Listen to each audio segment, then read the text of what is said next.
ఇదే కదా నీ కథ ముగింపులేనిదై సదా సాగదా ఇదే కదా నీ కథ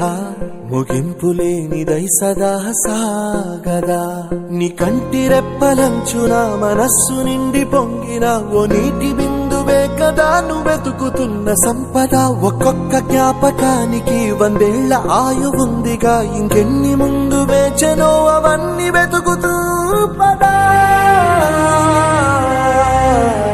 మనుష్యులందు నీ కథ మహర్షిలాగా సాగదా మనుష్యులందు నీ కథ మహర్షిలాగా సాగదా